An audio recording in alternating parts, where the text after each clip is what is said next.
le défenseur des droits, c'est une institution donc administrative indépendante. Donc le défenseur des droits est nommé par le président de la République après avis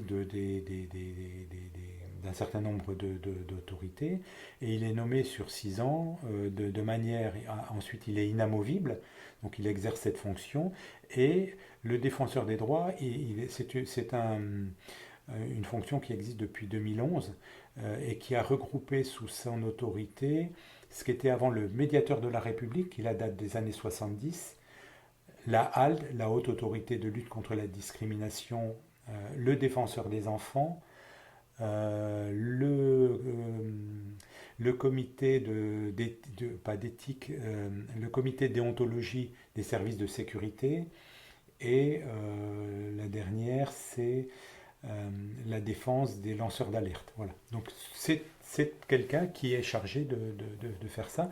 Et donc il donne des avis. Il porte l'institution à la fois, et il a un certain nombre de délégués sur le territoire, donc actuellement entre 500 et 600 délégués qui exercent, eux, qui reçoivent les personnes qui ont une fonction, qui redeviennent des agents du service public, donc qui ne sont pas rémunérés, et qui reçoivent le public pour, dans les domaines que je viens de citer, hein, la discrimination,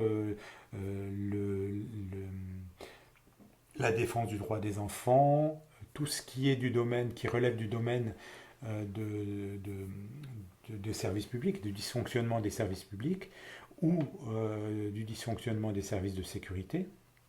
Donc, prendre en compte la requête, essayer si c'est au plan local, d'engager une action de médiation avec les organisations locales, hein, quelles qu'elles soient, administratives, là, et ensuite, s'il n'y a pas de réponse, en sachant que toutes les administrations, si le délégué les interroge, les administrations ont le devoir de répondre. C'est pas j'allais dire, c'est pas soumis à leur appréciation. Si elles répondent pas, on peut les y astreindre. Donc il suffit de saisir pas le délégué, mais on saisit l'institution au niveau national. Donc voilà, donc j'ai géré comme ça à peu près 300 à 400 300 cas par an complètement différents. Ça allait des dossiers de retraite qui étaient mal faits, dont l'administration ne répondait pas. Ça allait sur des questions de discrimination. Ça allait sur des questions de relations avec des problèmes de non-prise de plainte ou de mauvais accueil des services de police. Ça, c'était pas encore, c'était à la marge, discrimination quelques-unes. La grande majorité, c'est des questions liées à la non-réponse des services publics. Voilà. Euh, que ce soit sécurité sociale, que ce soit retraite, que ce soit administration en général, Pôle emploi, voilà, des questions comme ça. Donc pour moi c'est intéressant parce que ça m'a obligé à chaque fois. Donc on a un service, du moins le délégué a un service de juriste au niveau national à Paris, donc on peut interroger et qui donc eux sont amenés à répondre et à donner une orientation, mais j'ai pratiquement jamais fait appel à leur service. Bon, je me débrouillais tout seul. On a une documentation, le service offre une documentation juridique suffisamment importante pour ne pas avoir à s'en servir. Donc, et j'avais un avantage, c'est que j'avais servi à 7 il y a une quinzaine d'années comme commissaire, donc j'étais encore relativement connu sur la place, et donc j'avais pas de soucis avec les administrations locales. Voilà. Et comment toi tu y es arrivé à faire cette fonction? Alors j'ai découvert ça, mon frère, je disais que mon frère, donc lui, était plus jeune que moi, mais est parti du fait qu'il était militaire, du moins, il était gendarme, il était militaire, il est parti à la retraite avant moi, Et donc lui s'était engagé là aussi dans cette voie.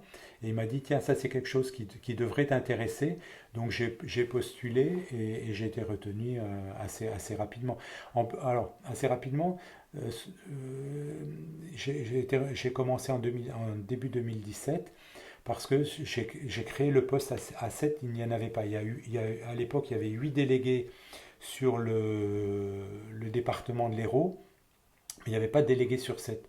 Et donc, quand on m'a appelé, on m'a dit, ah ben, vous voulez pas aller à Narbonne? Pour eux, Narbonne, c'était tout près.